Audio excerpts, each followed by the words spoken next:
Well, hello YouTube, it's me, Fortmaster, and welcome back to another Sock Muppet reaction and another Stranger video. So if you remember, the last Sock Muppet video I reacted to was, like, how to kill a time traveler, if I remember correctly? Let me just double check that. Okay, it was how do you kill a time traveler, but you know, I was close. And today's video is simply called Empty Sample. So, I mean, at the very least, the previous video at least kind of told me, you know, what the video was going to be about. This one does not in the slightest. I mean, I look in the description, and literally the only line is, this video was made over the course of 6 months and 2 mental breakdowns. Sorry if it is incomprehensible. So, yeah, I mean, that sounds good. Again, so honestly, the only reason I have any idea of whether this is actually, you know, going to be about, you know, Undertale or Deltarune is because the thumbnail is of seemingly the True Lab with the Snowy's mom's gravestone from Deltarune and Snowy's mom amalgamate from Undertale. So it probably has something to do with that. Other than that, no idea. So yeah, I mean, I don't know what else to expect here, so might as well get this thing started. So yeah, of course, as always, original video is linked in the description if you haven't seen it yet for some reason. Corner video, link to my Let's Play of the day. And if you like this video or any other video that I make, I'd very much appreciate it if you gave the video a like and subscribe to my channel, because my main goal for this year is hopefully hit 5,000 subscribers, and at the current rate I'm going, that is totally doable thanks to every single one of you that, you know, thinks my channel is worth subscribing to. Ah, yeah. So yeah, with all that out of the way, let's get this thing started then, shall we?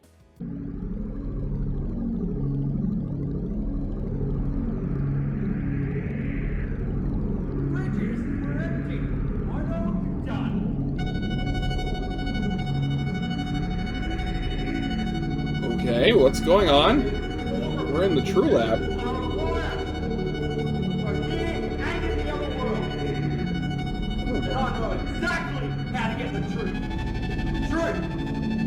Find the truth! Find the truth! I've got ways of making you talk.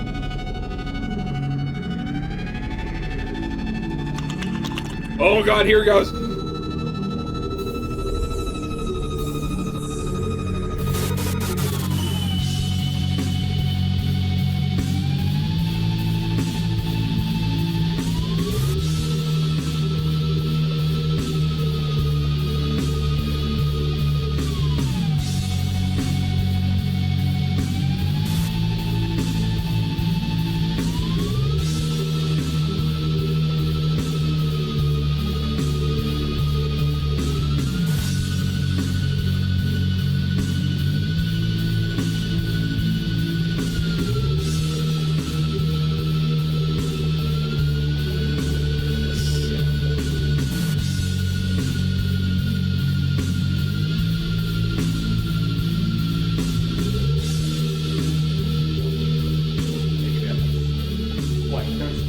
Because the fact that I've gagged you would cause me to have an existential crisis if I heard your opinion.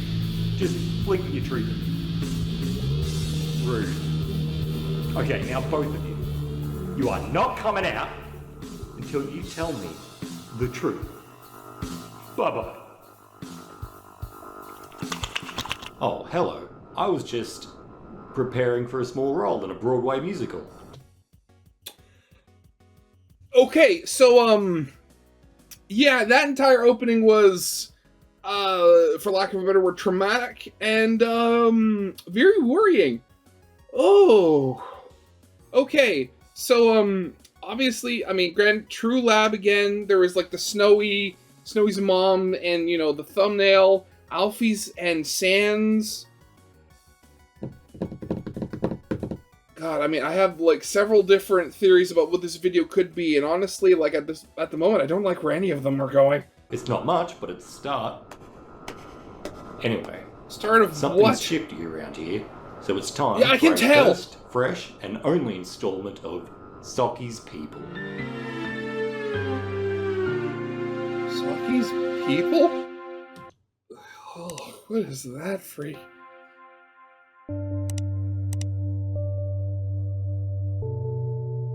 Snowdrake, known as Snowy to his friends and family, a teenager abandoned by society. As a runaway from his home in Hotland where his father is, he lives by himself in the Snowdon woods, alone, with no one but pretty much everyone except his father for company. He holds hostage most passerbys, with puns and probably weaponry. He claims no lands, holds no titles, and inherits no bitches. He is a victim of the ever-present and increasing apathy and malaise society holds towards each other and progress. In a shrinking world where the cramped conditions of the underground cause monsters to despair, he hurts gift trot for fun with his friends. And who can blame him? But ever tragic as Snowdrake's life is, he is yet to learn how abysmal it will soon appear. His mother, dear viewer, has become the pawn of a mad scientist's sick game. His mother fell down some time ago, and that was the catalyst for him to finally leave home, and his father's ever-judgmental ribbings of Snowdrake's puns. Snowdrake's mum's body was, presumably, taken to the Royal Scientist Lab, and they await the return of her dust or body. Wait 1 second. I would have assumed it'd be dust. Taken to the lab, and what are they expecting? Some time ago. Some time ago? Wait, what the fuck?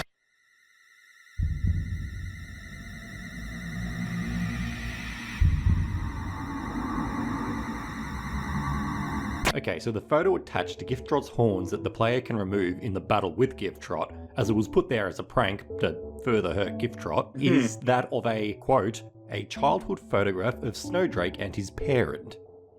Parent. Uno. 1. This implies that Snowdrake had only one parent at the time the photo was taken, and, as we know by the end of Undertale, Snowdrake's mother has already fallen down and been injected with determination in Alfie's lab. So that must mean Snowdrake's father is in the photo, as his mother was indisposed, right? Remember, in terms of lore, Snowdrake's father hated the puns Snowdrake would tell, yet his mother, according to her reaction to the puns that we say to her in the True Lab, probably liked them. Snowdrake hated his father's disapproval of his puns, and when his mother was out of the picture, he eventually couldn't stand being at home anymore with just his father, and he ran away. His father, at least since the beginning of the game, though maybe a lot earlier than that, hasn't seen him since. That is until the prologue, obviously, when they are reunited. Now, obviously, I had never thought of that before. So, well, actually, wait a second. Like, how old are we assuming Snowdrake is, exactly? Because, like, if we're using, you know, Undertale and Deltarune as, like, bases here, and assuming that, you know, Deltarune, like, from everybody's ages, seems to take a fair number of years, or at least a few years after Undertale does, technically. So that would mean, you know, given the fact that Monster Kid is Monster Teen, and, you know, Chris is a couple years older than Frisk is, and, you know, all that sort of stuff.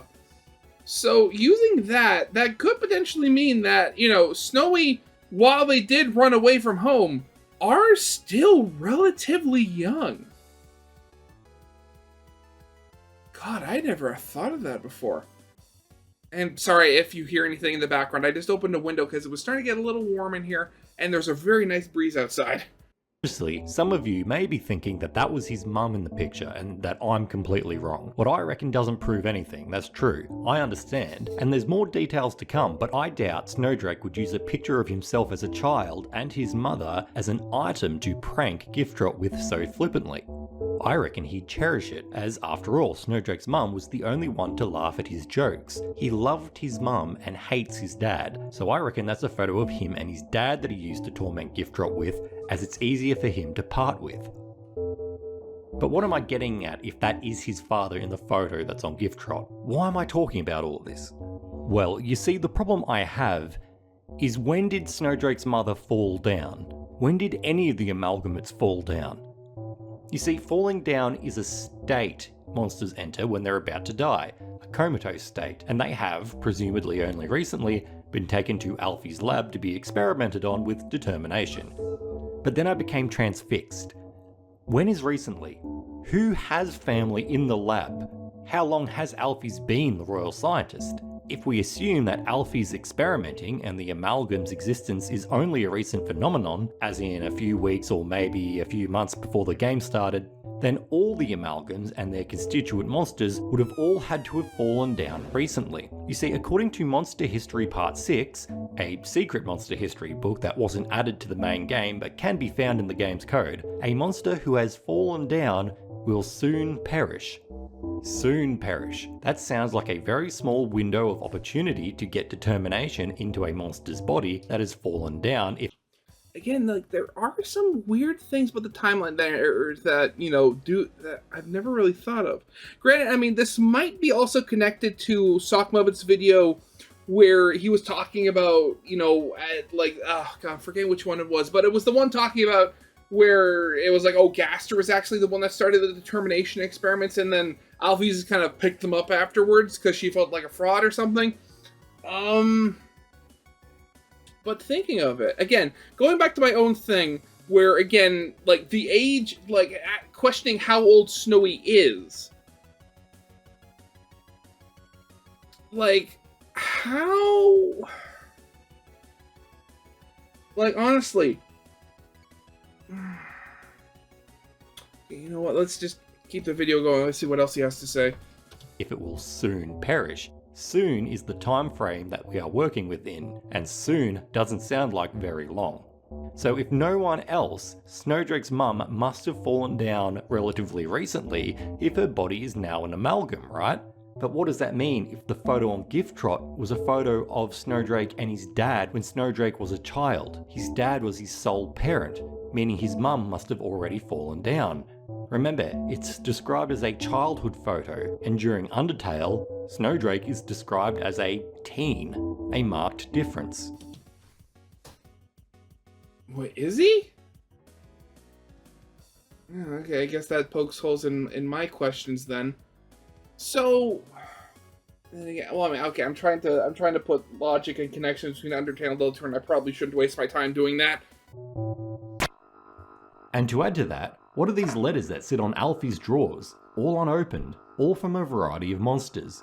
The monsters we know for sure who sent letters are Frogget, Snowy, and Doggo, but aside from Doggo, Frogget has been trapped in the ruins for, as I've speculated previously, possibly hundreds of years with the Queen, and Snowdrake, aka Snowy, has run away from home and is living in the forest of Snowdon with no home. How is he expecting a letter in response to his own if he has no postal address? And when was his letter sent? Only Doggo exists as a monster that would actually be able to receive a letter in response. Backtracking a bit, to talk about Snowdrake's situation briefly. Again, Snowdrake ran away from home because he couldn't stand being there anymore. This happened when Snowdrake was a child, supposing by the one-parent photo on Gift Drop. His father hasn't seen him since, according to his father. Now, Childrake, Snowdrake's friend, says that he and the other teens of the forest live off the box lunches their parents bring them every day, except for Snowdrake, who has to be given food from his friends. That means Snowdrake's father doesn't make him any food, and that implies, aside from his father not knowing where Snowdrake is, that Childrake and his cohorts have been giving Snowdrake food for some time now. God, I did not remember that. Honestly, like, they're just hanging out in the forest, and their parents just... They're just hanging out and living in the forest, and their parents just drop off boxed lunches. I love that thought. That is just so funny. It's just accepted that Snowdrake will never ever have food brought to them. They know they'll have to share, and his father not knowing where he is means he can't deliver a letter to Snowdrake.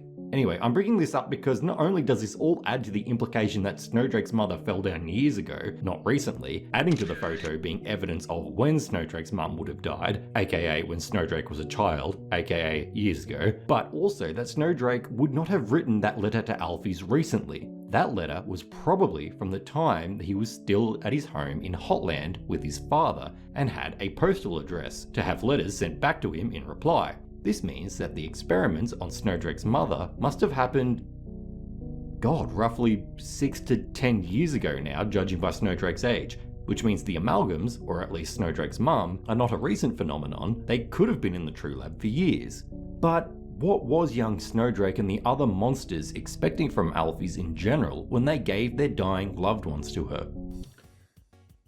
Actually, yeah, that is kind of a good question there. Because it was just like, oh, royal proclamation. Oh, if any monsters have fallen down, send them to the royal scientist. But other than that, there was no actual explanation about like, oh, here's what we think we can do with them. Or here's when you can expect to have them back, or, you know, stuff like that. At least I think there wasn't. Was there? I honestly can't remember.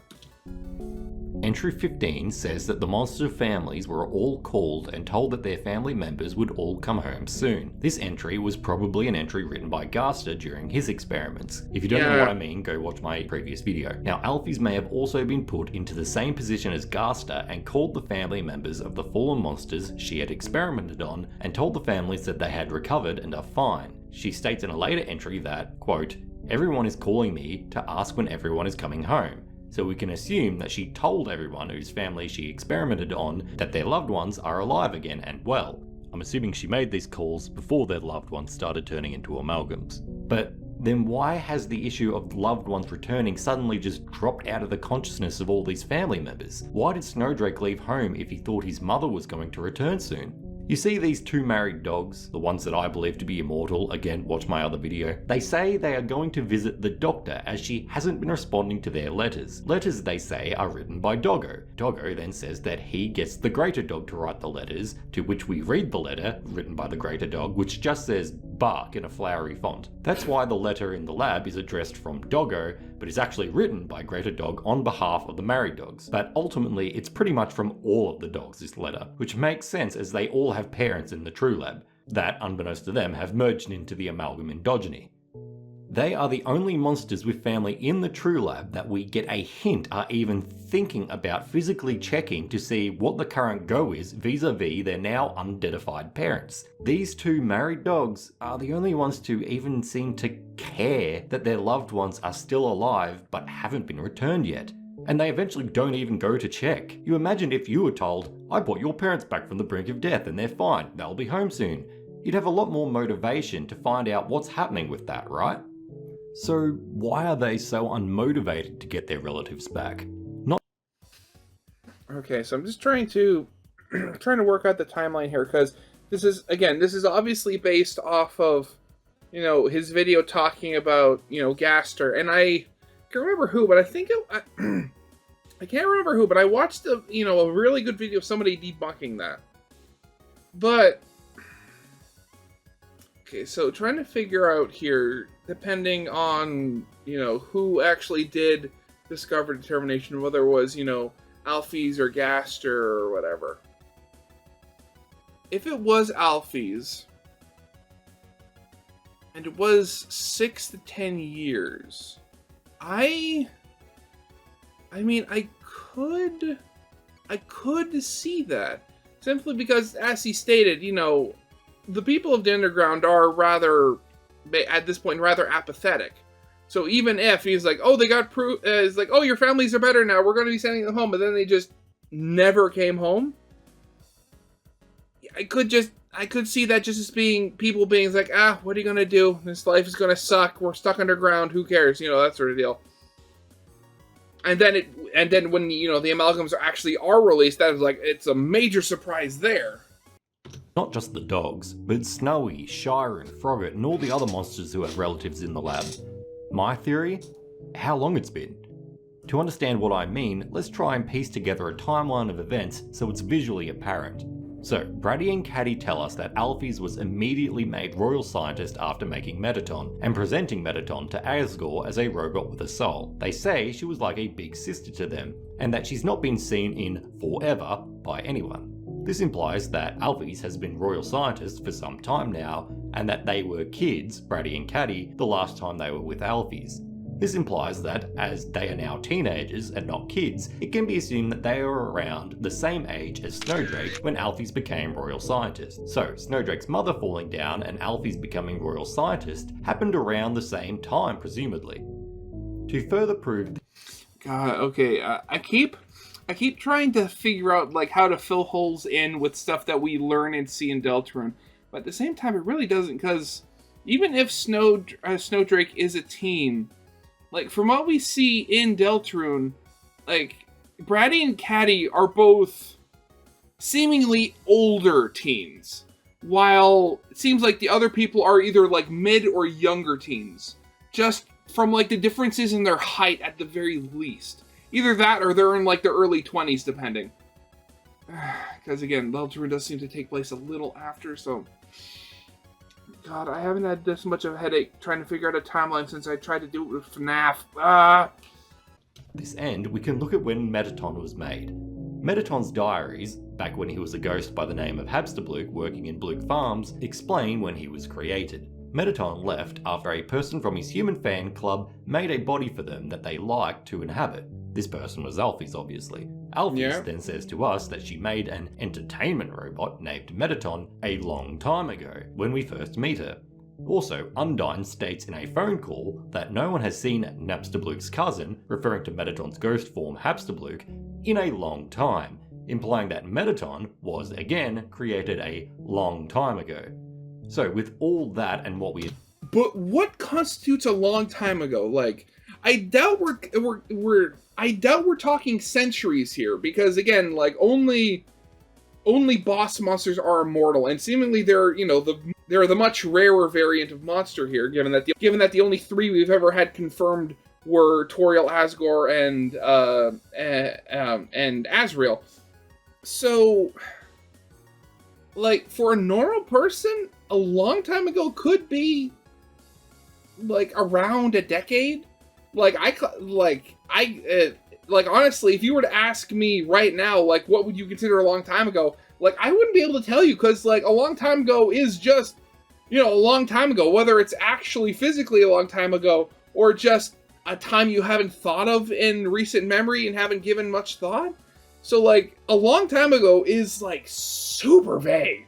We have also discussed previous, we can agree that Alphys has been a royal scientist for... a long time. In this case, probably years. Yeah.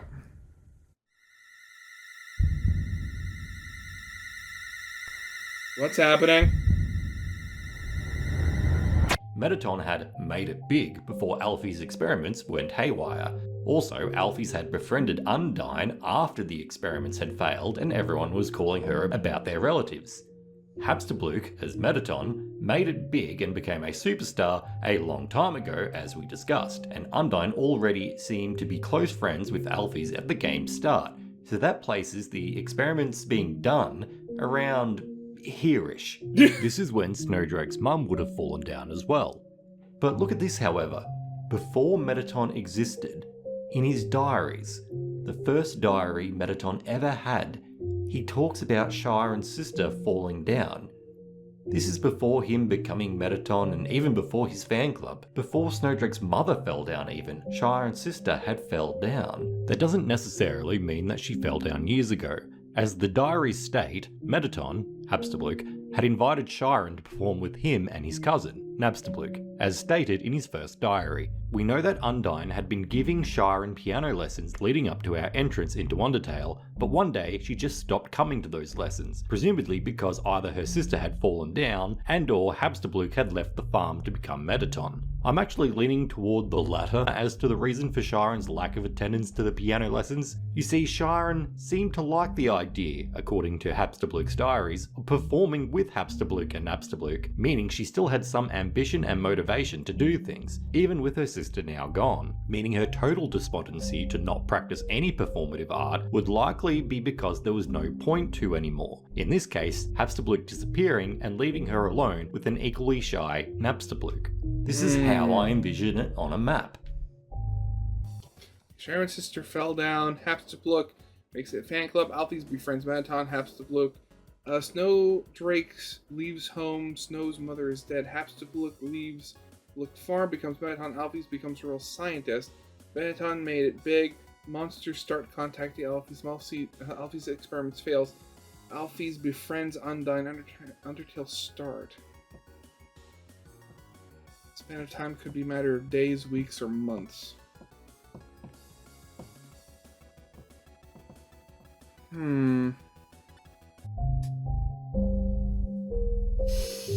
But the most severe degree to which a monster's falling down was separated from Alphys' determination experiments is Frogget, though the evidence is very subjective. Unless these Froggets are elsewhere in the underground, or Final Frogget merely signs their letters as just Frogget, this letter by Frogget, if taken at face value, is highly anachronistic. It was sent maybe a century ago. How did they even send the letter? Was the letter meant for Alfie's or him? I mean, alternatively, while we only ever fight Froggets in the ruins at the beginning of the game, you do remember that seemingly we meet Froggets later in the game as well. We meet Froggets in home in, the underground capital city. Remember, I forget, it's when you're doing the true ending, the good ending, and you're walking through home and you keep getting encounters where monsters tell you the story of Azrael and Char and stuff like that. And a couple of those encounters, there are Froggets there, just regular Froggets, not even final Froggets. So seemingly, Froggets are spread out around the underground. They're not only a ruins thing, they're at least in home as well. And there could be that could be where the Frogget came from, or at least where they sent the letter from. There is the idea that final Froggets are the evolved form of a normal Frogget, implying that final Froggets are just older forms of Froggets, but that implies a lot of time passing since this letter was written by a Frogget of some sort that then became a final Frogget. So I'm scratching one big scritch on my head. I'm trying to collate all the information. It has to mean something. The monsters that are Shire and Snowdrake's mother fell down around relatively the same time, just as Alfie's became royal scientist. But what about the other monsters? When did they fall down? And the married dogs? Their parents are alive. Why aren't they doing anything about it? And if Alfie's just became royal scientist as these monsters fell down, how did she discover determination so quickly to save them? I think it's a good idea to rest on the when of all these things and look at the what. Let's look at all the amalgams in the True Lab and see what we can see as being interesting or correlatable. First off the block, lemon bread. Made up of the monster Aaron, Mold, Big and Sharon's sister, lemon bread is in part a reference to the Gunstar Heroes character of melon bread. Never heard of it before. Moving outside of that reference though, and collating that with the similarities between our actions with their form, it seems that this amalgam's head is predominantly mole big, its body is that of Sharon's sister, and its muscularity that of the monster Aaron. They seemingly are building up to be a kind of slithering humanoid creature. It attacks with what appears to be a face with sharp teeth. Its overworld appearance starts as a save point that grows to look like a gangly man. It is made up entirely of monsters from Waterfall. Interestingly enough, and as an aside, I made a crappy short about this. Sharon's sister is in fact not a fish monster like Sharon. Her sister is in fact much more like Sharon's current agent, the separate monster that sits below Sharon's actual floating fish form. Let me show you. Habstabluke's diaries, Metaton, say that Sharon's sister has fallen down, and she is no longer there to speak for Sharon, and Sharon has become more reclusive. Now we could assume that the concept of Sharon's sister spoke for Sharon means Sharon's sister was a kind of confidant and carer for Sharon, because Sharon is very shy and can't speak well with others. But if the duality of meaning is used here in terms of Sharon's sister being an agent speaking for a client, as Sharon is a singer after all, speaking for her could imply Sharon's sister was Sharon's former agent and spoke for her as a mediator in contracts and deals. Sharon may appear to be physically shy, and vocally we never hear a word out of her, but that's because she only ever sings. Sharon, as a monster, may actually be incapable of speech, though in addition, she may also just be shy in general. That means Sharon needed her sister to speak for her literally, as a friend, and as an agent, and as her only mode of communication verbally with others, since she can only sing. Now, once again, look at what happens when we hum at the amalgam containing Sharon's sister. Its body shakes in recognition. This means Lemon Bread's body is predominantly made up of Sharon's sister, or controlled by it. Now look at the amalgam's body and compare it to Sharon's current agent. They are nearly exactly the same. Yeah. It could be... Literally the only differences we see are, the weird bumps on the back instead of a couple of spikes, and even that... I can't tell whether that's just interference from Aaron or that's literally it's a different type of monster. Because honestly, Sharon's current agent could be the same type of monster as Sharon's sister, just, a different individual. Now, once again, look at what happens when we hum at the amalgam containing Sharon's sister. Its body shakes in recognition. This means Lemon Bread's body is predominantly made up of Sharon's sister, or controlled by it. Now look at the amalgam's body and compare it to Sharon's current agent. They are nearly exactly the same. It could be a universal rule that these types of monsters, agents in this case, are basically the symbiotic mouthpieces of the Sharon monster. This also may imply that Sharon's agent may be another one of her siblings, but moving on. Yeah. We come to Reaper Bird, whose initial name is not Reaper Bird, but a singular comma. Reaper Bird is comprised of Whimsalot, Astigmatism, and Final Frogget. It appears to be a skinny bipedal avine, like Big Bird from Sesame Street if they had gotten into fentanyl. It attacks us with a curious little tubby creature known as Everyman, according to Toby. Its overworld sprite starts as a fake exclamation bubble above our heads and morphs into what looks like a kind of banshee bird horror thing. Actually, it kind of looks like the head that hangs over the Chimera factory in Mother 3, one of Toby's major inspirations for Undertale, and especially the True Lab. God, I mean, again, if it wasn't, if it hadn't been pointed out to me already that, Toby Fox wears his inspirations on his sleeves when it comes to these games. Chimera Laboratory, by the way, in Mother 3, pumps out these chimera things, amalgamations of cyborgs and multiple different animals that have been combined together. That's the thematic correlation between it and the True Lab. In fact, and spoilers here, the laboratory in Mother 3 is itself a chimera that makes other chimeras. Interesting. Ugh. Did you know that the walls of the True Lab were originally going to laugh at you, according to Toby in the art book, with human faces? Reaper Bird is made up entirely from monsters that inhabit the core. Next.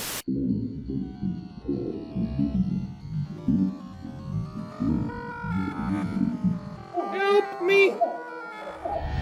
Memory Head, while its general personality motif seems to be that of our cell phone, has faces stemming from the blob that makes up most of its form and a kind of spine-like tail that protrudes from its back. Its attack is that of a freakish face that balloons towards us, called Freak Face. Its overworld appearance is that of a blob with faces that initially pours out of a tap in the surgery room sinks. It is made up of unknown entities. Now, onto Snowdrake's mum. Snowdrake's mum as... Sorry, what was that? What was that? Oh, no. Purple flower, wingdings. I can't translate wingdings. I don't know them well enough. Snowdrake's mum, as an amalgam, looks like Snowdrake, except she seems to be melting, maybe? Forming? Her eyes have been replaced with these faces. According to Snowdrake's dad in the epilogue, his wife is combined with 16 other people. I don't know which people he's talking about, and these people make no impact on her amalgamate form that I can discern. She still looks kind of just like Snowdrake. Wait, he says people, not monsters. She attacks us with pitiful... Well, I mean, at that point, that's just semantics. I mean, you have to kind of understand, it's not like... They call themselves people as well, they're just a different species. Versions of Snowdrake's regular attacks. Her overworld sprite is that of a hulking humanoid creature that originally was disguised as a fridge. Finally, we have Endogyne, known simply as Amalgam in the game. Endogyne is made up, presumably, of all the dog monsters that inhabit the Snowdin Forest. It's the only monster whose form doesn't seem to be morphing any kind of specific monster's attributes and is more just thematically morphing into a dog amalgam. It attacks us with a dog sprite who proceeds to try and destroy us. Its overworld sprite looks similar to that of the battle sprite, just from a side profile. A mutant dog with many legs. Though initially it is a floating mass of particles in the fan room that form together to make the aforementioned dog mutant. So, what can be ascertained to be a common theme running through the amalgams? Well, there's a partial inclination towards the humanoid in some aspect of every amalgam except for Endogyne. And there is the whole thing that they generally try to stick to their own biomes, for lack of a better word. From either their overworld sprite and or their in-battle attacks and sprites, these amalgams are becoming more human. Also, there's the fact that most of the amalgams are made up of monsters from a specific zone. Lemonbread is all waterfall monsters, Endogyne is all from Snowdon, Reaper Bird are monsters from the core, and Memory Head and Snowdrake's mother are either from Hotland or the Ruins. However, since we know Snowdrake's mum resided in Hotland when she died, we can assume that she is from there, leaving Memory Head from the Ruins. 5 amalgams in the True Lab, 5 different regions in the game, 5 different fridges in the cool room, one of them being Snowdrake's mum. It all seems to be too coincidental. Also, Snowdrake's mother seems to be an outlier as an amalgam, as she doesn't seem to be a hybrid of anything. More of a wilting Snowdrake than a mishmash of monsters. A monster mash, if you will. So, Snowdrake's mum is special, right? What happened? Why you beat up? What makes a monster normal? What makes up a monster? Well, according to the library in Snowdon, monsters are mostly made of magic with scant physicality. Alphys tells us about this lack of physical matter when we talk to her in the True Lab. The library also tells us that a monster's body is attuned to their souls, as in their soul plays a part in how the body reacts to outside stimuli. This manifests as the monster's defense decreasing if they don't want to fight in general, and a creature with cruel or murderous intentions will hurt them more. Fighting is an emotional display for monsters, as you can see, so if you do enter a fight with a monster, it's not that they are specifically trying to hurt you, it's just that they specifically think that a combative or confronting episode is necessary. So a pacifistic monster with no ill will can be killed easily and will not fight you in a fight. This is why when you can spare enemies in fights, sparing lore-wise is just you saying you don't want to fight, but you attack them instead, they die instantly. It's because they don't want to fight you anymore, yet you attack them treacherously. I won't hurt you on purpose, or if I don't have to or don't feel like it. But in addition to the emotional side of things affecting their stats, we can suppose that a monster's soul affects how they fight. In the library, it states that because humans cannot express themselves through magic, they'll never know what it's like to get a bullet pattern birthday card. The implication here is that attacks we endure during a fight with a monster is, as I've stated, an emotional display by the monster. And that is what is happening. We do see that with a change in a monster's emotions, the makeup of that monster's attack or its pattern will change. Toriel and Azrael's fights being a prime example. Also, judging by how Final Frogget reacts to your compliment in a fight, its attack drops after you compliment it. This implies that the more the monster likes you, the less their attack is going to do to you. This means that the more the monster hates you, the more their attack will do. Once again, everything is emotional. So a monster's soul affects their stats and attacks, but then there is the main thing it affects, their body. Yeah. Though a monster's soul isn't their body, which is of scant physicality, it is deeply attuned to it, and we can see that during dire circumstances, like the fight with Undyne, a soul's determination can change the makeup of a monster. What, you think Undyne just got changed into better armor during the Flash? No, her armor is just a manifestation of her desire to fight and protect her friends. Her armor melts with her when she tries to hold on to life through determination. That ain't armor she's wearing. That's a part of her body melting due to her excess of determination. Yeah, I get that. That does make a lot of sense, given that, literally the armor itself began to melt. Actually, think about it. In that case, do monsters even ever wear clothes, or are they literally just manifestations of their being that just sort of appear to give them modesty? Because thinking about it, a lot of the monsters we do fight in the underground don't have clothes. Or at least a lot of the ones we fight don't have clothes. When you get into more... Ironically, the ones that are seemingly more civilized, either acting as shopkeepers or just being around in towns, they're the ones that actually wear clothes. That's interesting. That's a connection I never really thought of before. Interesting. And though it would take all the monsters in the underground to match the power of one human soul, Undyne mustered up the scant amount of determination within herself somehow to fight us, and thus change her form to a more resolute looking one, matching how she's feeling towards us. This makes her special for some reason. I don't know of any other monster that can do this. Why can Undyne do that? Anyway, the soul and its determination determines, at least in part, how a monster looks.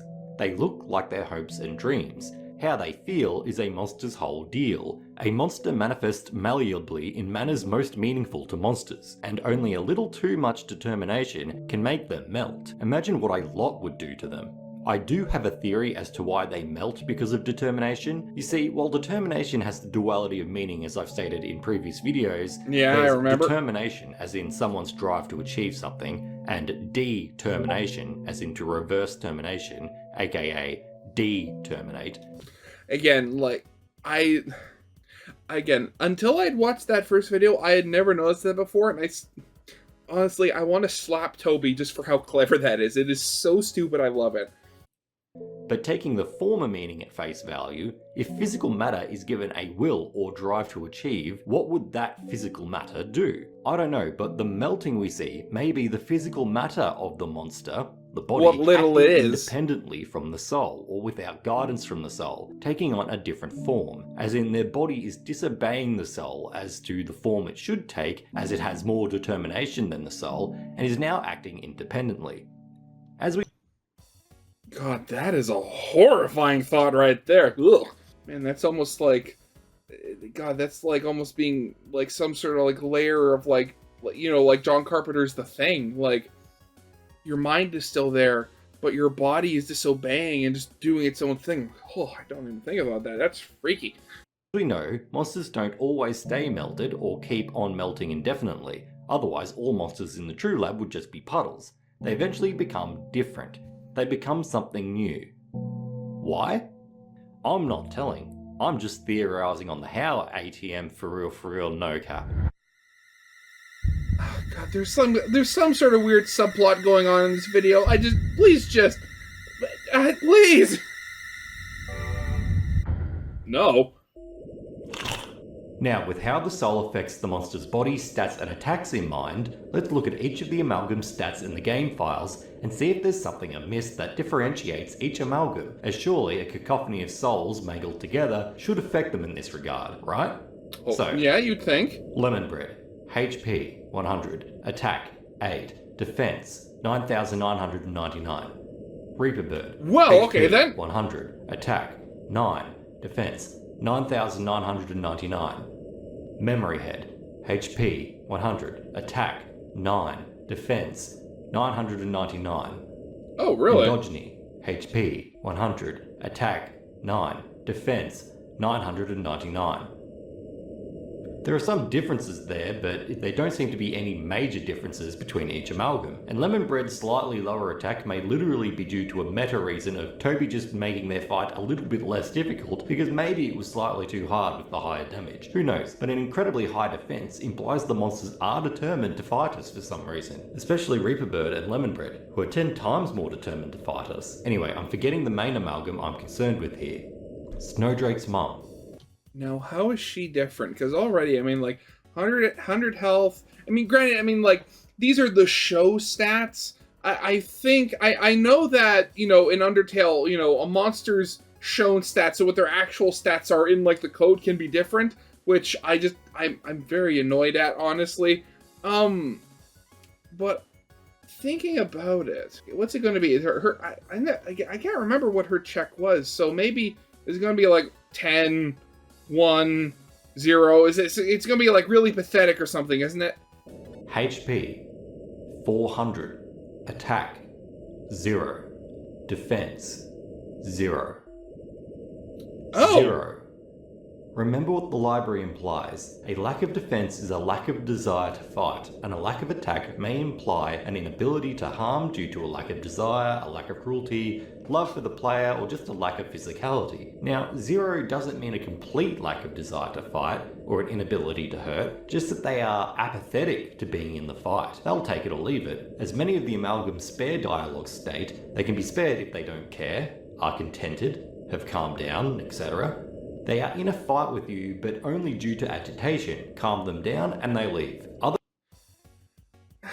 Well, I mean, from everything we've seen, that does make sense. I mean, like, you look at all the other amalgams, and, like, their attacks are, actual attacks. Like, they're going for you, they mean to deal damage. Snowdrake's mother? All of her attacks are, like, so... God, like, pitiful isn't even the right word, like, non-existent in most cases. Where, like, one of her attacks is, the spinning half-moons, but like they're barely even spinning, and they're just sitting there on the screen. They're not even moving.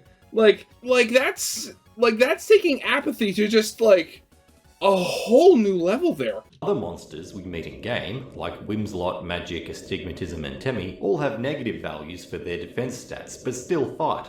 Assumedly because they aren't in the fight because they want to be, but simply because they must. Though Temmie's canonicity in this is debatable. This makes sense in the case of what is that? That is not Temmie's face. Temmie would not like you giving her that face. the monsters I've just mentioned, sans Temmie, because these specific monsters were hired as mercenaries to attack us. They are fighting for money, not because they really want to from an emotional standpoint. During genocide, the monster kid, judging by his defense stat, really doesn't want to be there. Ice, the devolved snowcap, also has a negative defense value, since we've absolutely humiliated them at this point, making them want to leave. However, Snowdrake's mum, along with a different HP stat to everyone else, seems to be a blank slate of a being, only ever really saying snowy in a long drawn-out way. Holistically, Snowdrake's mum is an effigy to what Snowdrake's mum was probably like, and if she's an amalgam with multiple other monsters in her, why haven't they affected her form or desires in any way? Her attacks are like Snowdrake's, just misguided and not very well expressed, implying an inability to emote properly perhaps. She seems to have forgotten who she is or what she is, and is only reminded about Snowy in better detail when we punt at her. It's like Snowy was the last thing on her mind before she fell down, and so that's all she can think about. Unlike all the other amalgams, she's just so empty, so cold, like everything that seems to be her is slipping away. She's losing herself.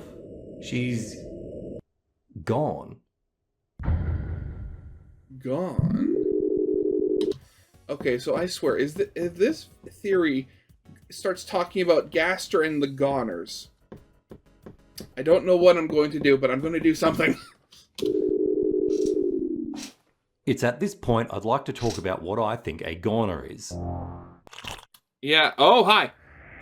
A goner, to me, is simple. It's a living vessel, as in something that has the ability to live and think and exist as a possible creature, just without a soul. Not just any creature either, a creature that was or is capable of harbouring said soul, like a monster or a human, basically a form or vessel that has determination within it.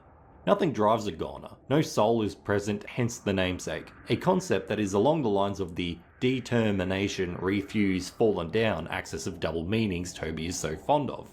But can I prove this? Let's quickly look at the current goners that we know of. We know about Goner Kid, the grey sprite of Monster Kid who seems to be a husk of what a Monster Kid actually is, and he's talking about a bunch of crazy stuff. There's also Clam Goner, a grayscale character from the Xbox and Nintendo Switch versions of Undertale, who gave us a hint as to the coming of Deltarune. Added to this is the palette-relevant Gaster followers, who talk about Gaster and his doings. They aren't called Goners specifically, but because of their grayscale nature and the upcoming discussion of the Goner Maker and Deltarune, I'll make them honorary there we Goners. go. Finally, as mentioned, there's the Goner Maker, a thing that we use at the start of Deltarune, Chapter 1, in which we make a human body that is entirely grayscale. We shape its body, blood, mind, and dreams. Also, special mention to Azrael's attack Hyper-Goner, yeah. which absorbs everything in the world into them, implying the absorption of all souls in the world.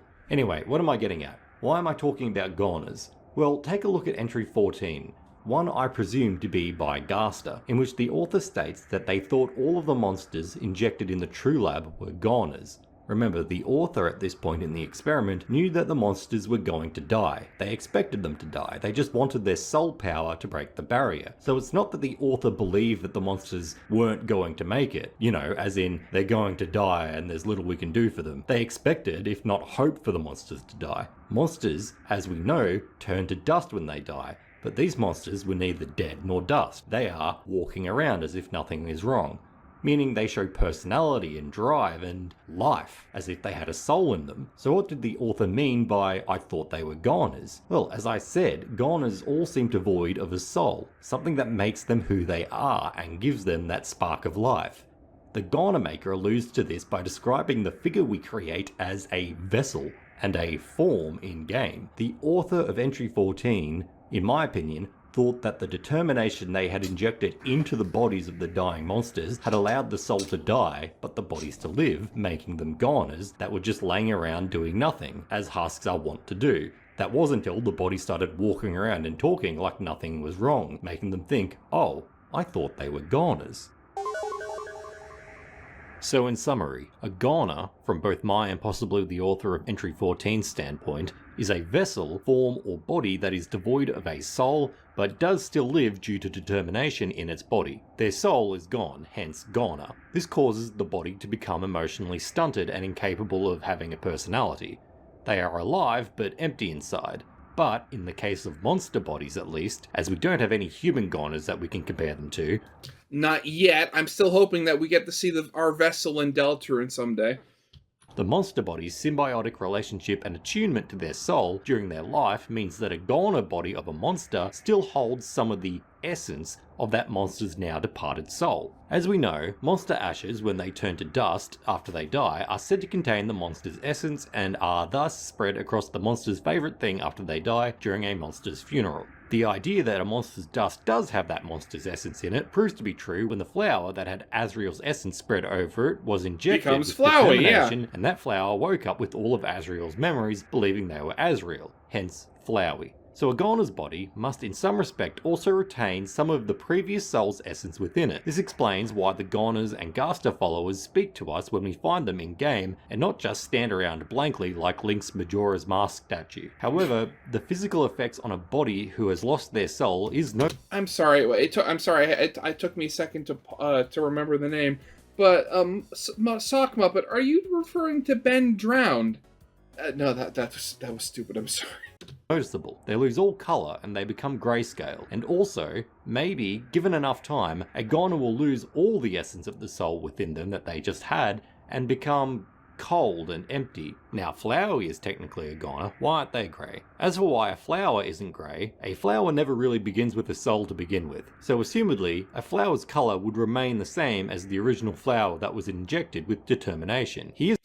I could definitely see that, because again, the whole thing with Flowey is, the whole thing with Flowey was that, no emotion, no soul, an inability to feel love. So that very much could possibly just mean that whatever was left of Azrael just slowly eroded over time. Again, very sad. Isn't necessarily a goner, as gone implies a soul was once there but then left. Flowey, the flower, never had a soul. So yeah, that's interesting. Now, let's talk about getting very pregnant. As explained by Gerson, monsters known as boss monsters have their soul energy flow into their child as they age, causing the boss monster to age as their child grows. This is the only way a boss monster can die naturally. But what makes a boss monster a boss monster? Well, from simple observation, and as explained by the ancient glyphs, the only thing I can tell is different about them is that their soul is a lot stronger than a normal monster's. Yeah, I mean, they don't grow old naturally, as I said before. Also a lot stronger. And their souls are strong enough that they actually persist after the body is turned to dust for a little bit, as you see with Asgore and Toriel when you fight them. It assumedly has much more determination than other monsters, not as much as humans, but enough so the soul persists after death for only a few moments. But what if this kind of biological lineage passing from one monster to their child isn't only something exclusive to boss monsters, but all monsters? All it needs to change is that a normal monster is to be given a little bit more determination. As we know, determination injected into the body would probably affect the soul of the monster as well, due to the established fact that the monster's bodies and their souls are essentially linked together. So, if a... But does that really work though? Because we've seen before that normal monsters, unlike boss monsters, do age. They do, even if they don't have kids, they still deteriorate and die from old age. I mean, again, that's the reason why, Asgore and Toriel have been around for so long, because Azrael died and they stopped aging. The body is injected with determination, say just a normal monster, and that monster has a child, that child would inherit that parent's determination, right? And what would happen to the parent monster's body once all the determination in their soul is gone? Does that scant physicality still have some of it left, or do they turn to dust? That's it, I've had enough. Socky, what the hell are you talking about? This started with Snowdrake's mum falling down, then it went to the True Lab amalgams, and you said you'd become transfixed on the experiments Alphys did and when they happened, and what the families of the amalgams are doing now, and then timelines and game stat analysis. Now you're talking about goners and mpreg, and just tell us what this video is about. Yeah, I'm with whoever this strange disembodied voice is, because again, like, when I went into this video, I had no idea what I was getting into, and at the moment, I still kind of don't. It's been more than half an hour. I mean, for you, at the very least, it's been half an hour. Want to know what this is about. I have gooning to take care of, so I want the truth. What do you want to tell us? Why did you torture Sans near to death? Why? Well, you know the fridges. Yeah. You know how some of them have samples in them? Yeah. I think I know what the samples are of a little. What? The graves in Deltarune. What about the graves in Deltarune? I think I know why they exist. I'm gonna call the fucking police. What do you mean you think you know why they exist? I mean, we know why they exist. They're graves for dead people.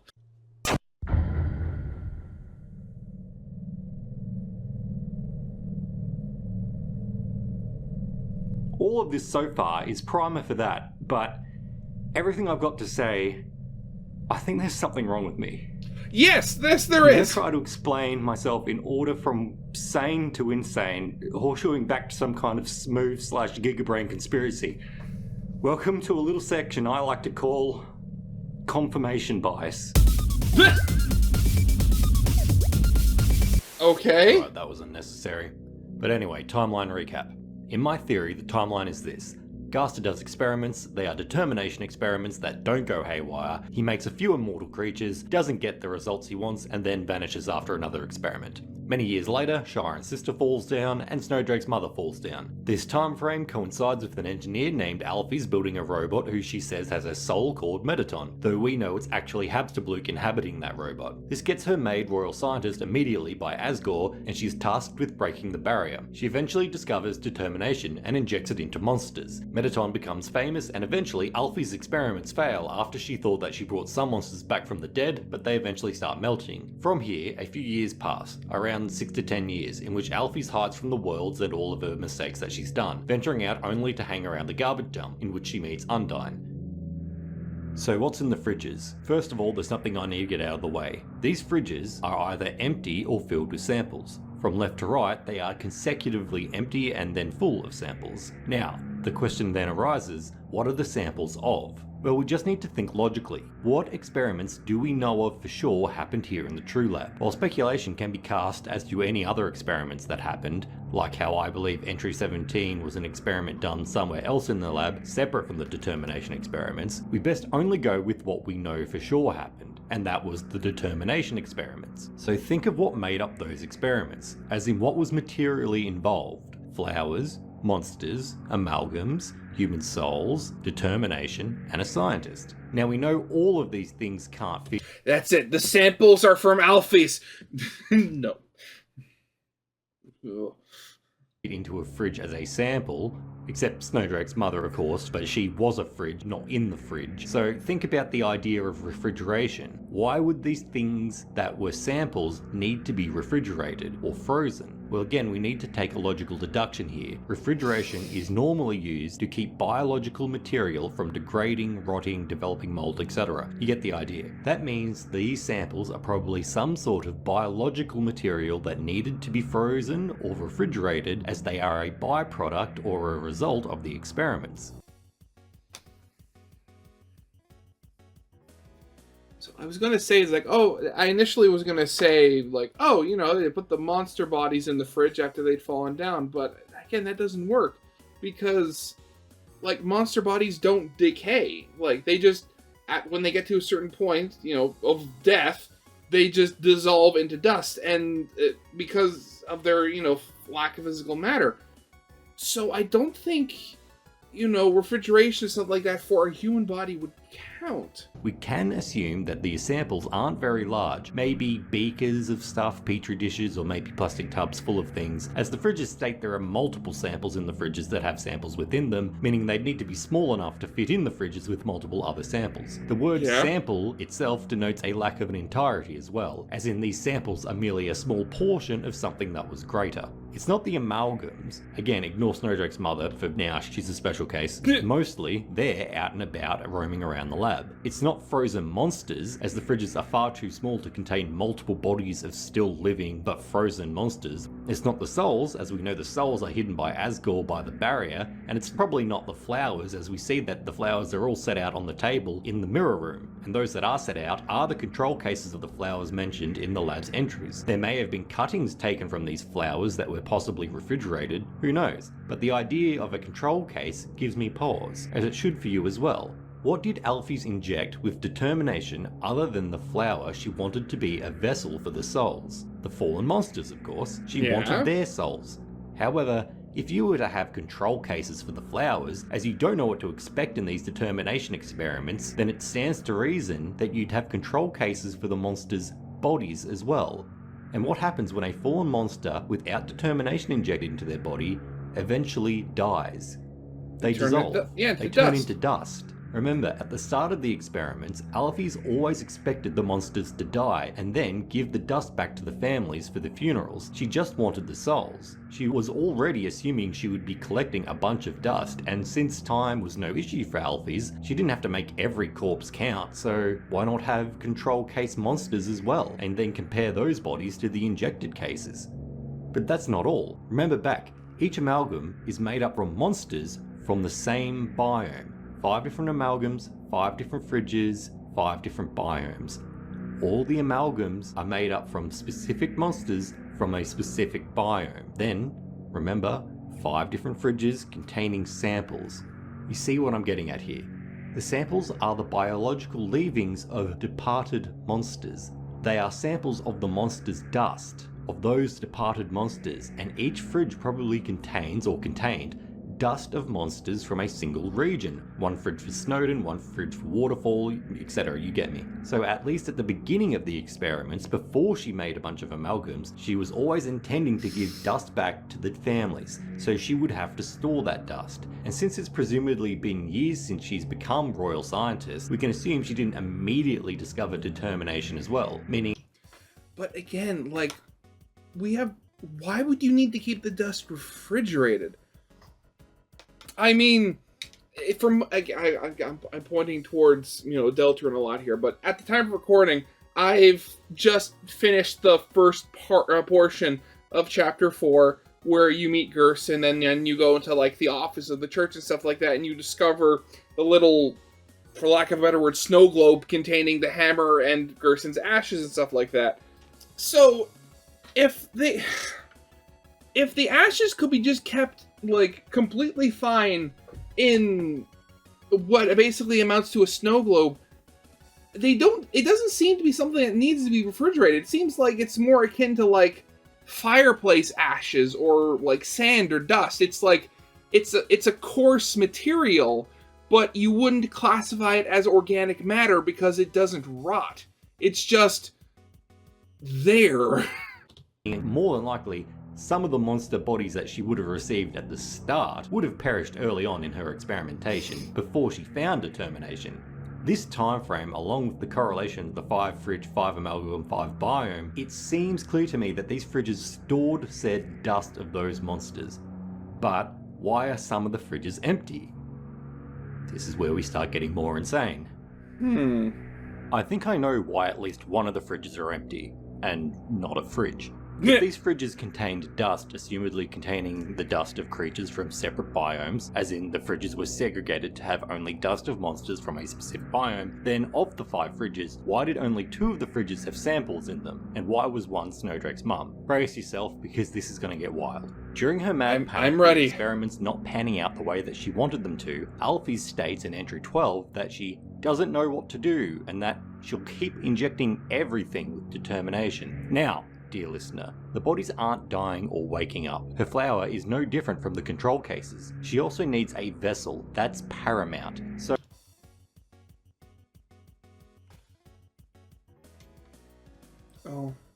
Okay. Okay. I... Sock Muppet. Are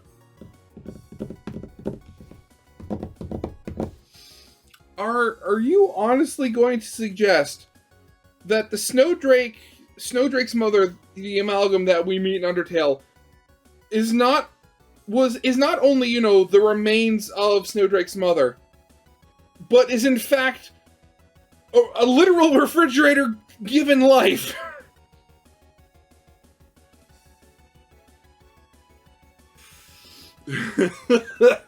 I can already see what the tagline on the thumbnail of this video is going to be.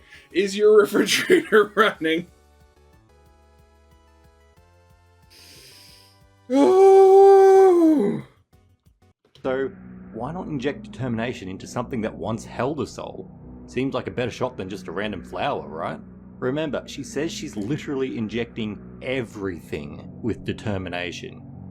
Maybe also some monster dust. Now this is big, so I'm just going to start writing and hope for the best. We have 5 amalgams, however I'm taking Memory Head and Doggo out of the equation for reasons I'll explain in a bit. That leaves Snowdrake's mum, Reaperbird, and Lemonbread. Now remember, Shire and Sister is part of Lemonbread, and Snowdrake's mum is Snowdrake's mum mixed with 16 other people according to the Drake family in the prologue. But in any case, we know they both fell down prior to Alfie's becoming royal scientists. This means they were either very early determination subjects, somehow not perishing into dust prior to Alfie's experiments and then injected with determination Alfie's must have already had somehow, or the dust was given to Alfie's after she had become royal scientist, after Snowdrake's mum and Shiren had already died. I don't know why the dust was given to Alfie's, but I assume science? Maybe something to do with being control cases. Also, adding validity to my speculation that Snowdrake's mum, and to some degree Shiren's sister, was possibly already dust before being in the lab, look at what Snowdrake's dad says about his wife. Before the prologue, he says Snowdrake ran away from home after his mother passed on. And during the prologue, he states that the doctor brought his wife back from the dead. Notice in neither of those statements did he say his wife had fallen down or was comatose or taken by the doctor. Falling down is a term monsters do use, as we know Mettaton describes Shiren's sister that way, so why didn't Snowdrake's father say that about his wife? It's presumably because his wife was already dead and dust by the time the experiments were happening. Again, I don't know why their dust was given, but science? If they were both dust, Snowdrake's mum and Shiren, how are they amalgams now? And that's simple. If we use my fridge dust injected with determination speculation, then Alfie's injected their dust and maybe others with determination. What does determination do? It determinates for one, causing life, and two, it also causes the dust, in this case biological matter with the essence of a past soul imbued into it, to amalgamate into its prior form. And if they are put into the fridges after the injection, allowed to cook for a while with other monster dust, all monster dust from a specific biome, voila! An amalgam made from all the monsters of a specific area. Snowdrake's mum isn't losing herself to the whims of other monsters' souls within her. She's losing herself the same way Flowey lost what part of them was Azrael. Like Flowey, Snowdrake's mum is technically a goner. She's not melting in my opinion, but reforming. I have more thoughts on that specific reforming process, and I'll talk about that a bit later, but let's ask this question. How was Snowdrake's mum a fridge? How does that work? Well, look at Omega Flowey's battle sprite. Within them we see the TV presumably from the True Lab and pipes reminiscent of the True Lab elevator power room. This shows that it's not impossible for an amalgam to incorporate non-living matter into itself, or maybe just make its form appear to be a certain object. Also, there is the crazy possibility I left on the table earlier about the True Lab being alive.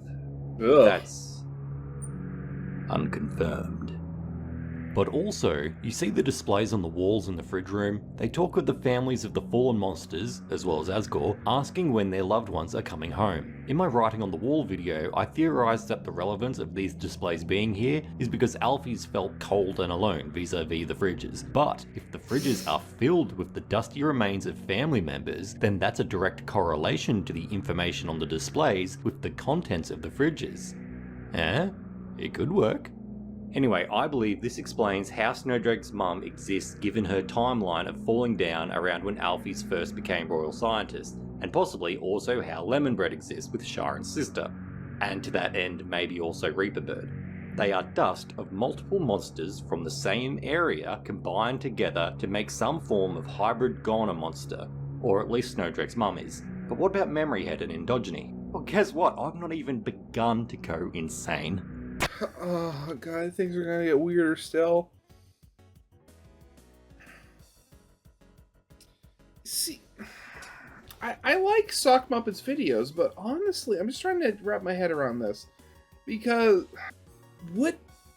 again, like, they've said before, there isn't that much physical matter in a monster. It's mostly, just magic, and then what little physical matter there is the dust. And before, it's usually been like, oh, with Flowey, it was the dust spread over the flowers, and then the flowers were injected with the determination itself.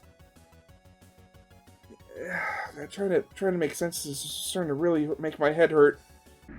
God, the sound effect. Backing up and answering what I asked previously, why are there 5 fridges with only 2 of them containing samples? Samples we assume to be monster dust. Well, we know why one of the fridges, Snowdrake's mum, was empty. She was the fridge, and presumably every other monster within it. But what about the other 4, the ones that seem to be actually fridges? Well, if there are fridges that still have samples in them versus fridges that don't have samples in them, then we can only come to the conclusion that some of the fridges, the ones without samples in them, had once contained dust that was injected with determination inside of them. That dust then came to life and became an amalgam, and that goner amalgam is now loose in the lab somewhere. So the question now is, which of the amalgams are goners, and which ones have a soul? Or, in an amalgam's case, multiple souls.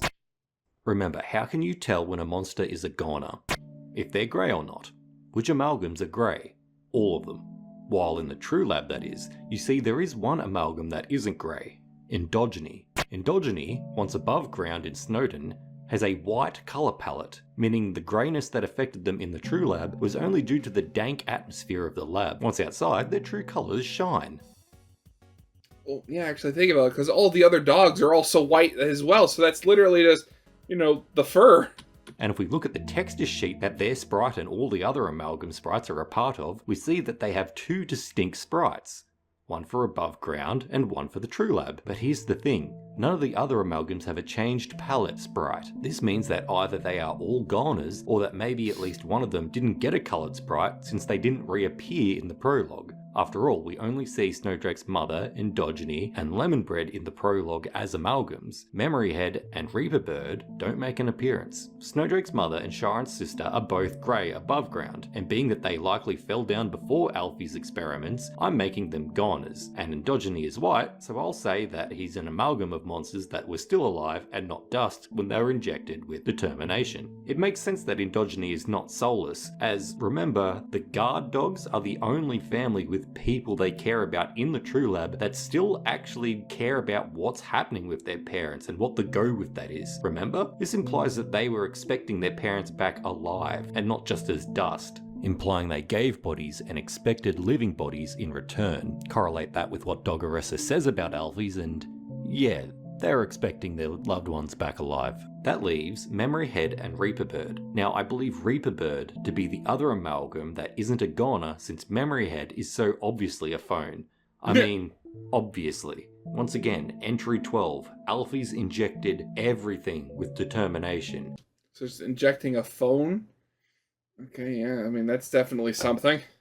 I'm not putting a phone past her, and I also have some strange correlating notes from a time before Undertale was created from the man himself.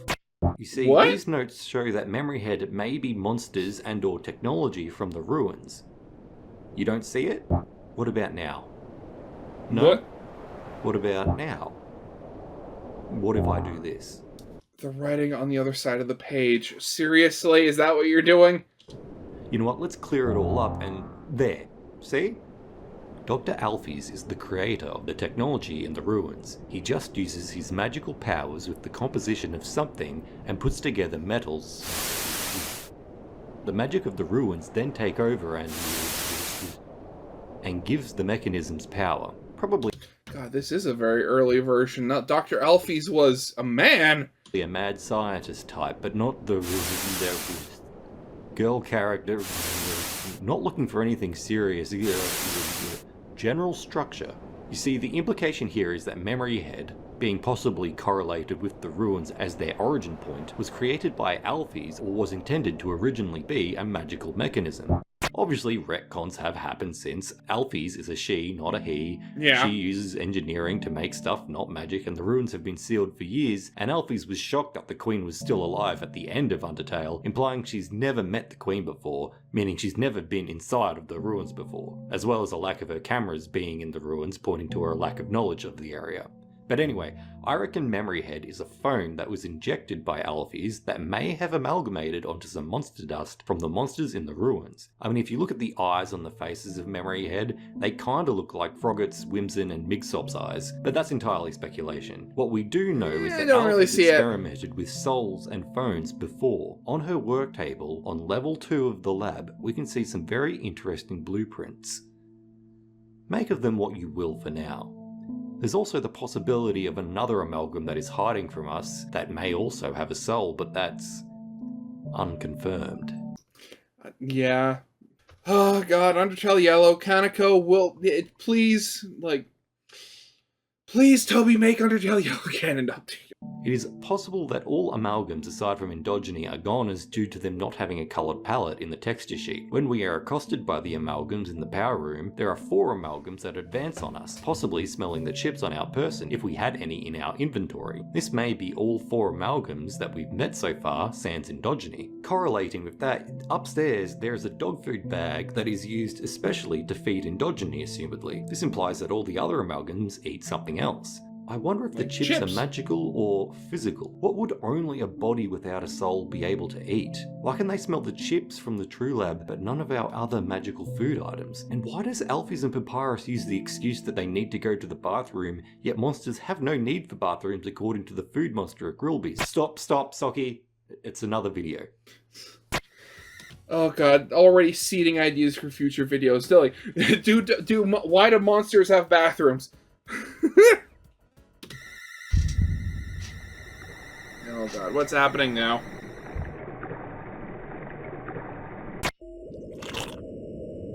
So let's summarise that last 15 minutes.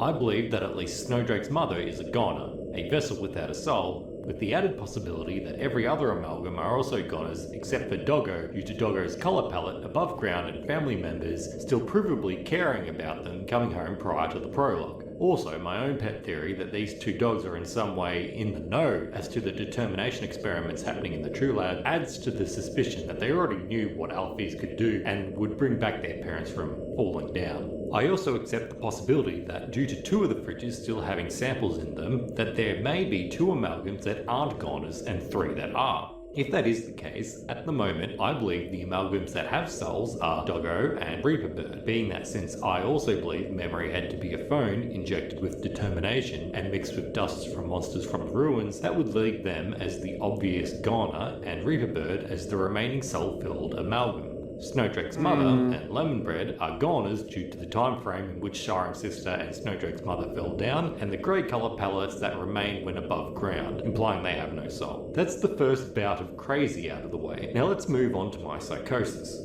I've talked about this before, but you ever wonder what makes something human? Well, if a soul's power and determination dictate the form of monsters, there's a possibility that a human soul would work in the same way.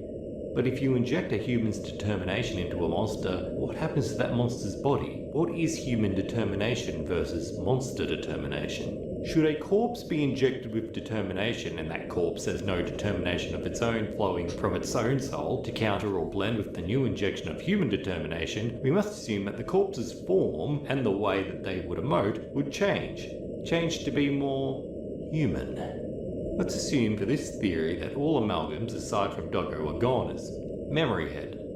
There's the cerebral nature of this spine-like growth stemming from the head-shaped, face-filled mass evokes the idea of the humanoid. This is coupled with the humanoid faces that are used as their attacks during the fight.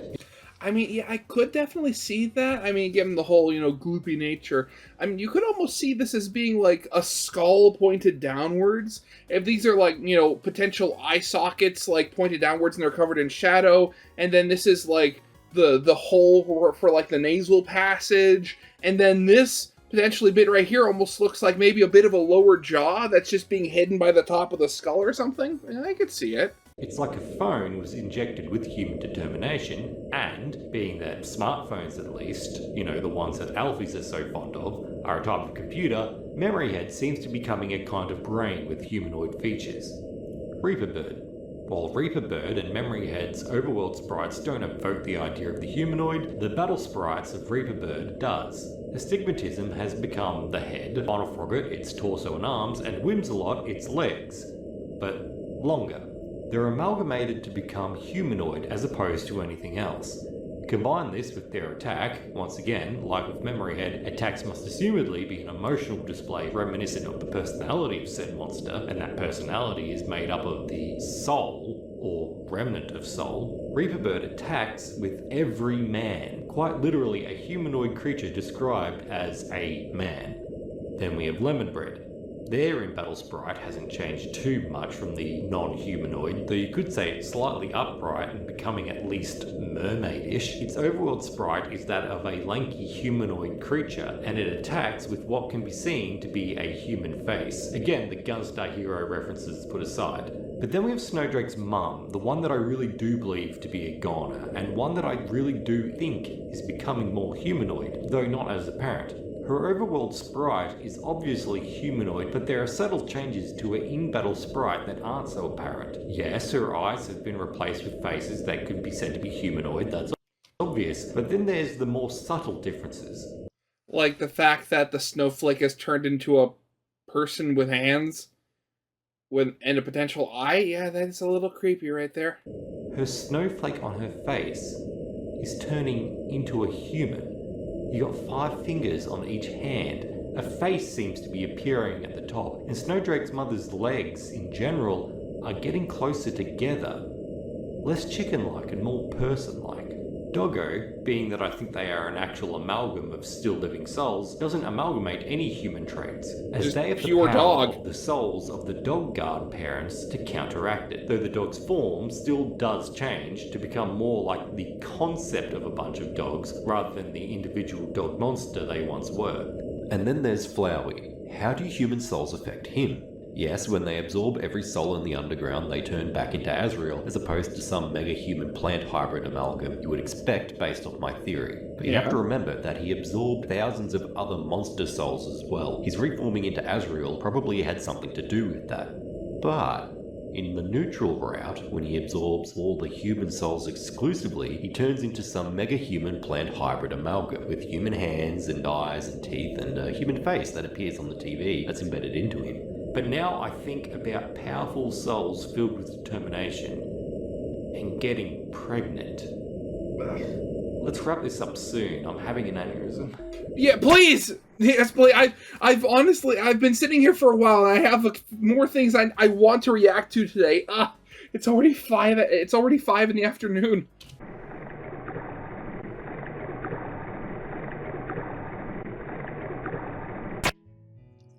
So remember when I mentioned the graves in Deltarune? Well, Oh, right, if yeah, know you did. What happens to a monster when they die, then why would a grave be necessary for them after death?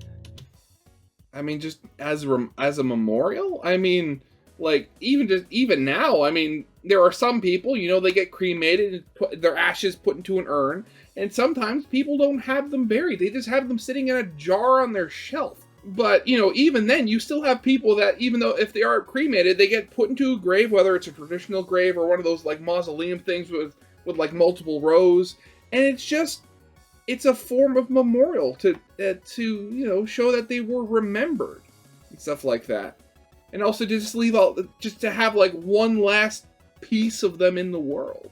What body would exist to be buried? First of all, who do the graves belong to? And you'll never guess who. Snowdrake's mum, Shiren's sister, in my opinion, some form of dog monster, again in my opinion, I'll explain later, and Gerson, who I previously theorized to be part of Gaster's earlier determination experiments. So, what do we know causes a body to still exist even after a soul has left its body? Determination. And what causes the soul to leave the body of a monster with heightened amounts of determination, making them a goner? Well, the soul somehow being extracted, destroyed, or that monster having a child. As I've explained earlier, a monster's soul power drains from their child as they age, so I thought if this isn't exclusive to boss monsters, that may mean amalgams, the ones that aren't goners, may have their soul power flow into their children. But what would that mean if every monster with an amalgam parent gets soul power from each of the amalgam's constituent monsters? That would mean the soul of each child of the amalgams would be changed by their parent's soul power that is flowing into them. How would this be reflected in Deltarune if we assume that Deltarune is somehow a sequel to Undertale? Let's head to the speculation but it's zone and not, end all though. of this. Oh god, no, not the speculation zone. Right, we're finally here. The best way I can describe my theory is this. Strong immortal monsters have strong immortal children. Those monsters with heightened determination in their souls will in turn pass that power onto their children no matter what. If a monster is injected with determination, their symbiotic relation with their soul allows their body and souls to share that determination assumedly. Whether or not this reaction is entropic over generations of monsters is immaterial. This implies that Alvin, as an old turtle, also may have a child of his own if being the son of Gerson means he has a heightened amount of determination in his soul, and as Asgore explains in the now defunct alarm clock dialogue that Toby was going to release, Rudy, Asgore's friend and assumedly Noel's dad in Deltarune, grew older with time as Asgore did not. Which means that since Alvin is old, and may possibly have heightened levels of determination in his body which should prevent his aging, his age implies he has a child of his own. Rudy then had a child. Asgore didn't. Rudy started getting older. They'll grow up in the sun. Monsters aren't experienced with illness. They don't get sick. This means that Alvin would not grow old unless he had a child. But what about the other monsters? Let's talk about Mutler. We must assume that this grave belongs to a dog, and here's the thing, it could be any one of these dogs. You see, if all of their parents were merged together to be endogeny, then all of them would have parts of the soul power that their parents had. That means they'd all have a heightened sense of determination in their bodies. That means they mightn't leave a corpse when they die. But if I were a betting man, I'd assume Mutler to be the name of endogeny, a name the children gave the parents. As the grave states, they were the leader of a pack. Pack implies multiple dogs, multiple children. Okay. This is starting to get really off the rails here because, I mean, again, like it's been said so many times, but Deltarune is not a sequel to Undertale. It's like its own thing. It's a sister series, or whatever you want to call it. And again, it's never been said that, you know, the whole thing with, that's the thing, like, and it was said specifically with boss monsters is that they don't age until they have kids. That's what makes them different. That's one of the things that makes them different from regular monsters. So that kind of just contradicts the whole thing of, you know, the whole idea that, you know, monsters, regular monsters have a sort of similar deal going on with their kids. Where, in actuality, it more seems like actual, like, regular monsters already just grow old naturally like humans do, while it's the boss monsters that stick around until they have kids. So, and, like, you could say that, like, something different, and you could say, you know, Gerson stuck around for so long because he's a turtle monster, and, you know, turtles are, and tortoises are, you know, famous for having exceedingly long lives already. So, Gerson was already, you know, he's old, but, you know, he was, and aging normally. But that normal aging process was just stretched out because of the species of monster he was. And saying endogeny is Mutler, I mean, that really doesn't work considering that Mutler is a single dog. I'm going to assume he was, you know, the pack leader. It wasn't all of the dog criminals, I guess, parents. We haven't heard anything about determination or determination experiments at all in Deltarune. So right now in the beginning of this reaction, I was trying to, like, fill in some of the holes in Undertale with bits of Deltarune. In everything I've seen and kind of experienced with both games, it seems like that sort of transfer of like outer game knowledge can only be done one way. Like, you can have you can use Deltarune to kind of like maybe fill in a couple of holes in Undertale, but you can't really do the same in going from Undertale to Deltarune. You see what I mean? There's also the possibility that the grave belongs to Dogme and or Doggeressa, as since they have every one of the dog's parents' soul power flowing into them, and that means that their children would also reflect that attribute, as in all their kids would look like all the other guard dogs if they were to have kids. And if we look at who's in jail, oh look,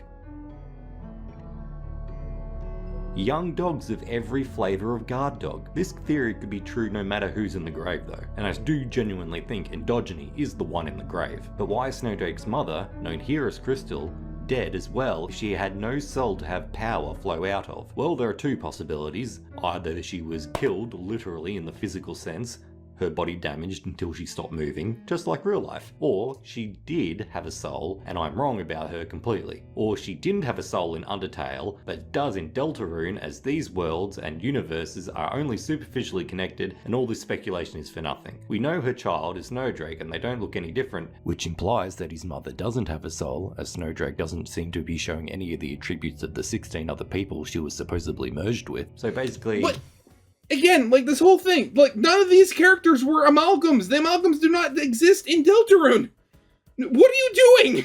I don't know. But Shira being dead also implies that they had a child as well. Shira is assumedly the name of Shiren's sister, as the graves all seem to have the theme of determination experiment subjects, and it would be poor form of Toby just to rename a character arbitrarily.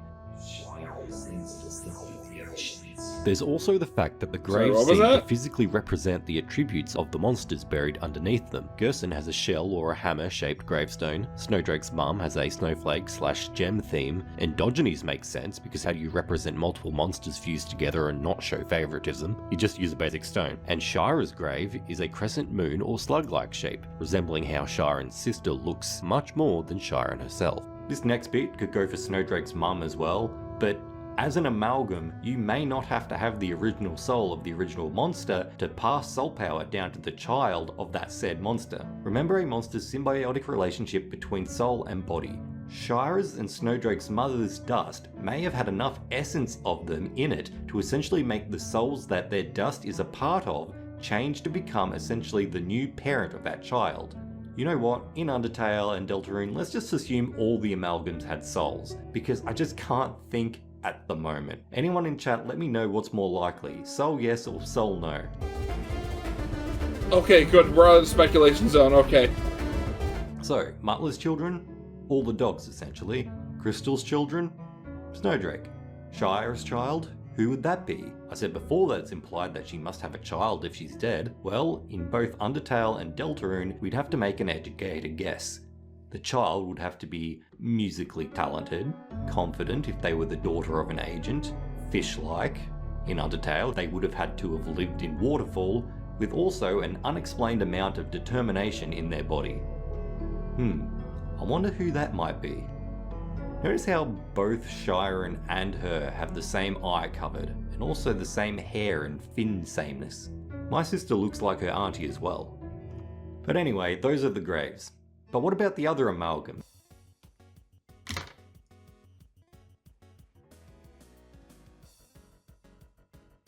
So you're essentially saying...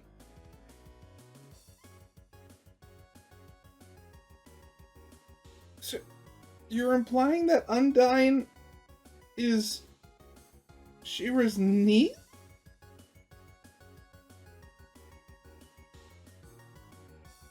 Okay, this theory, it's... Oh god, it's going places. Memoryhead and Reaper Bird. They don't have graves. Well, Memoryhead, I have literally no idea what happened to them after Undertale, but if they are related to the monsters in the ruins, then in Deltarune, look out for a Frogget or a Whimsun or a Mixop that has good cell phone coverage. It may be a hint that Memoryhead may have had a child. As for Reaper Bird, well, their child would have to be bipedal, like Reaper Bird, bird-like, have the arrogance of astigmatism, the self-assurance of Final Frogget, and the drive of Whimsalot. He's gonna say Birdly. He's gonna say Birdly. Any characters like that? No, that's... That's just insane. Anyway, called shot here. One day these graves will open and the bodies will just start walking around freely. That or a dark world will be opened here, Halloween themed, and the enemies we will fight will be the goners of these monsters. I don't know how to end this, I never really had an end. Oh, why'd I beat the crap out of Sans during the beginning? Because he's hiding the truth. They both are. The truth of this world. Bye-bye.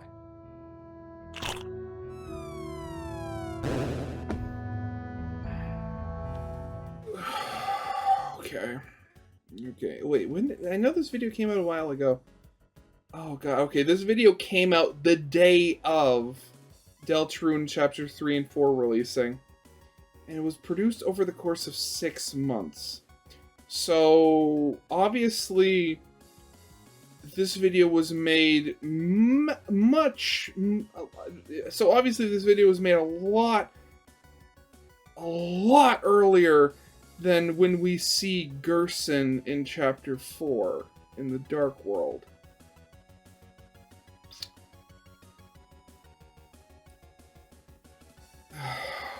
Okay, again, like I've liked the last couple of, you know, of videos Sock Muppet made, especially, you know, the time traveler one. This one,